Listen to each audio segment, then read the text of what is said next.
हाँ यार प्रिया, मैं तो बस इंतजार कर रही हूँ कि चांद कब निकलेगा। भूख से बुरा हाल है। और ये सासू माँ, इन्होंने इतने काम बता दिए हैं आज। मुझे तो लगता है ये मेरी परीक्षा ले रही हैं। अरे, ये तो हर बहू की कहानी है।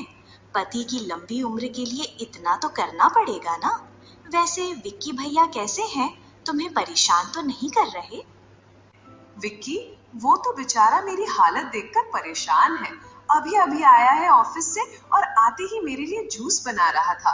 पर सासू माँ ने डांट दिया कि व्रत में कुछ छूना नहीं चाहिए। ओह, तो यहाँ मेरी बुराई हो रही है। मिसेस अदिति, आप अपनी सासू माँ की बुराई कर रही हैं। विक्की, तुम कब आए? अरे बुराई नहीं कर रही थी, बस बता रही थी कि आज कितना मुश्किल दिन है मेरा। अच्छा, मुझे पता है। मैंने तुम्हें कितनी बार कहा कि तुम ये व्रत मत रखो। मुझसे तुम्हारी ये हालत देखी नहीं जाती। चुप रहो, ये हमारा पहला करवा चौथ है और मुझे रखना है ये व्रत। मेरी लंबी उम्र तो तब होगी जब तुम ठीक से खाओगी पियोगी। पता है, आज ऑफिस में कितना काम था, दिमाग का दही हो गया था। पर तुम्हारी याद आ रही थी तो जैसे तैसे भागा। अदिति बहू, जल्दी से पूजा की थाली तैयार करो। और हाँ, वो लाल चुनरी कहाँ रखी है? आज उसे ही पहनना है। जी माँ जी, आती हूँ।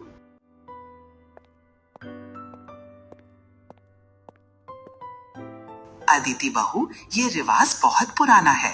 बरगद दादा हमारे सुहाग की रक्षा करते हैं। माँ, पर इस ठंड में अदिति को पैदल क्यों जाना? मैं ड्रॉप कर देता हूँ। नहीं बेटा, पैदल ही जाना होता है, तभी तो व्रत पूरा होता है। जाओ, तुम बाहर इंतजार करो। अदिति, तुम मेरे साथ चलो। जी माँ जी, बस थोड़ा डर लग रहा है, रात हो गई है। डरने की क्या बात है, गांव की सारी औरतें साथ होंगी। अदिति और बाकी औरतें बरगद के पेड़ की ओर चल पड़ी। अंधेरी सड़क पर वे बातचीत करती जा रही थीं। अदिति बहू, तुम्हारा पहला करवा चौथ है, इसलिए घबराओ मत। ये बरगद दादा का आशीर्वाद है। हमारे गांव में कभी कोई सुहागिन बेवा नहीं हुई। चाची जी, आपका मुंह मीठा रहे, पर मुझे लगता है मैंने पहले कभी ये रिवाज नहीं सुना। हाँ, ये सिर्फ हमारे गांव का रिवाज है, हर कोई नहीं करता। जैसे ही वे बरगद के पेड़ के पास पहुंची, बाकी औरतें आगे निकल गईं। अदिति थोड़ा पीछे रह गई थी क्योंकि उसे पैरों में दर्द हो रहा था। तभी उसके पास एक लाल चुनरी ओढ़े औरत आकर खड़ी हो गई। उसने माथे पर गहरा सिंदूर लगा रखा था और हाथों में पूजा की थाली थी। अरे, आप कौन हैं? मैं तो आपको पहचानती नहीं। मैं हूँ रूपा, मैं यहीं पास की हवेली में रहती हूँ। मैं भी इस बार नई बहू हूँ, इसी गांव में आई हूँ। मेरा भी पहला करवा चौथ। ओह, तब तो बहुत अच्छा हुआ। मुझे लगा मैं अकेली रह गई। मेरा नाम अदिति है और मैं विक्की की पत्नी हूँ। हाँ, मैंने तुम्हें देखा है, तुम बहुत प्यारी हो। तुम्हें पता है मैं कितनी खुश हूँ। मेरा पति नवीन मुझे कितना प्यार करता है। उसने व्रत तोड़ने के लिए खुद अपने हाथों से खीर बनाई है।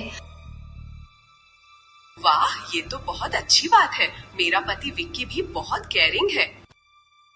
चलिए रूपा ही, हमें जल्दी से बरगद का चक्कर लगाना है और फिर व्रत तोड़ना है। मुझसे अब और इंतजार नहीं हो रहा। हाँ, मुझसे भी नहीं।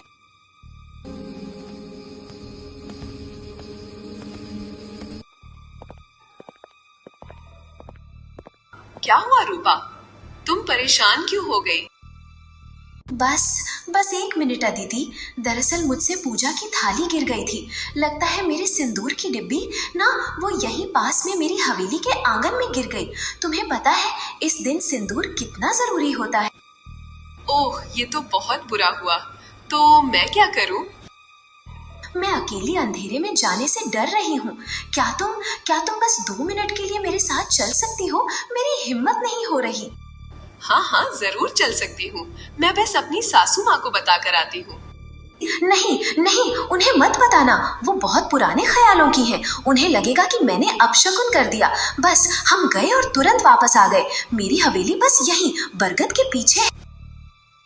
अदिति थोड़ी हिचकिचाई, पर रूपा की दयनीय सूरत देखकर वो मना नहीं कर पाई। अदिति चुपचाप रूपा के साथ उस हवेली में दाखिल हो गई। रूपा, कहाँ है तुम्हारी सिंदूर की डिब्बी? यहाँ तो बहुत अंधेरा है। बस यही पास में है। रूपा अदिति को खींचकर हवेली के आंगन में ले गई, जहाँ एक सूखा कुआं था। रूपा, ये कुआं, यहाँ तो कोई नहीं रहता लगता है। हाँ, यहाँ कोई नहीं रहता सिवाय मेरे। रूपा ने अपनी लाल चुनरी उतार फेंकी। वो अपने असली रूप में आ चुकी थी। उसके चेहरे पर गहरे जख्म थे। वो एक चुड़ैल थी। तुम कौन हो?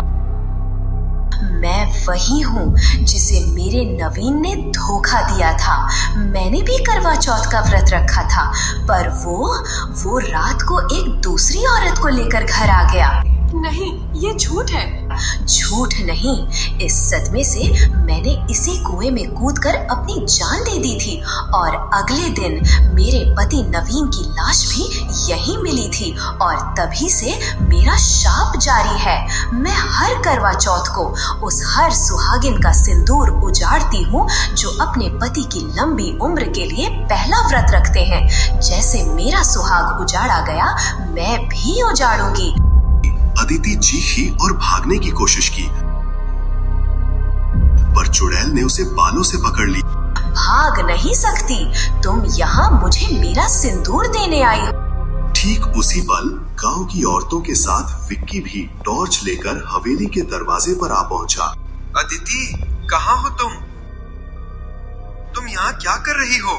चुड़ैल ने जैसे ही विक्की को देखा, उसके चेहरे पर एक पागलपन भरी जीत की मुस्कान आ गई। मेरा इंतजार खत्म हुआ, मेरे नवीन। उसने अदिति को जोर से धक्का दिया और बिजली की तेजी से विक्की की ओर लपकी। विक्की, भागो! इससे पहले कि विक्की कुछ समझ पाता, चुड़ैल रूपा ने अपनी डरावनी उंगलियों से उसकी गर्दन दबोच ली। अदिति!